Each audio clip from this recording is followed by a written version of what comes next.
ठरलं तर मग या सिरियलमध्ये प्रियाने अस्मिता गरोदर असताना तिला पाडण्याचा प्रयत्न केला होता हे उघडकीस येतं. हे ऐकून अश्विनला देखील शॉकात बसतो, कारण ती स्वतः बोललेली असते त्या वहिनीबरोबर. तिला पकडताना सायली देखील आठवते. त्यावेळेस अश्विनला तर आश्चर्यच वाटते, ही या लेवलला देखील जाऊ शकते. अस्मिता खूप पेटून उठते. ती सगळ्यांचाच हात जोडू लागते. प्रियाचं कोणीच ऐकत नसतं. प्रत्येक जणांच्या ते हातात जोडत आहे. 2-3 दिवसापासून तर सिरियलमध्ये हात जोडायचाच कार्यक्रम चालू आहे, पण कोणी तिचं ऐकेना, कारण पापच एवढं वाढलं आहे. आता अस्मिता समोर ही प्रिया पुन्हा हात जोडते, पण अस्मिता काय ऐकत नसते. मी तुला माफ करते, पण एका अटीवर. ती लगेचच खाली तेल ओतते आणि त्या तेलावरून चाल असं बोलते. त्यावेळेस गिरिजा देखील तिथे असते. गिरिजा फोर्स करते, तू चालच. चालल्यानंतर ती चांगलीच पडते. पडल्यानंतर कल्पना तिला उचलते आणि डायरेक्ट स्टोअररूममध्ये नेते.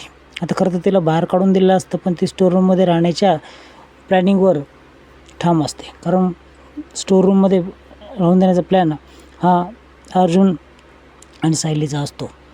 अगदी या दोघी जिथं आले असतात ते त्यांना कोंडून घेतात आणि बाहेर निघायचं नाही असं बोलतात. यातून हाका मारत असते, पण कोणीच ऐकेना. आता हिचं डोकं इथं देखील शांत बसत नाही. शेवटी पापिष्ट मन आहे आणि ती लगेचच प्रतिमात्याला फोन लावते. प्रतिमात्याला इमोशनल ब्लॅकमेल करते आणि बोलते की मला स्वप्नामध्ये तू आली होती, मला तुला भेटायचं आहे. आता लेकीला त्रास होणार म्हटल्यावर प्रतिमात्याला देखील पाजर फुटलाच.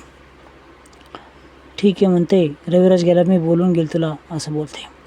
इकडे सायली लगेच प्रतिमात्या कॉल करते आणि तुम्ही उद्या दोघं येऊन मला भेटा असं बोलते. पण तेवढ्यात कल्पना मोबाईल हातामधून घेते आणि उद्या या दोघांचा अभिषेक आहे, त्यासाठी तू देखील ये असं बोलते. आणि उद्या ते येऊ शकत नाही हे देखील ती बोलते. आता या अभिषेकचं काय आहे, मध्येच प्रतापराव आणि हा अश्विन बोलतो, पण ते खूप गरजेचं आहे असं ही कल्पना बोलते. अस्मिता देखील होकार देते. आता संकट दूर करण्यासाठी अभिषेक असणार आहे हे तर निश्चित आहे. इकडे महिपत खूप साजूळ असण्याचं नाटक करत असतो. त्याच्या डोक्यात तेच असतं की आपण चांगले वागलो तर आपल्याला बाहेर सुटतील, मी आणि माझी लेक व्यवस्थित राहणार आहो असं ते बोलते.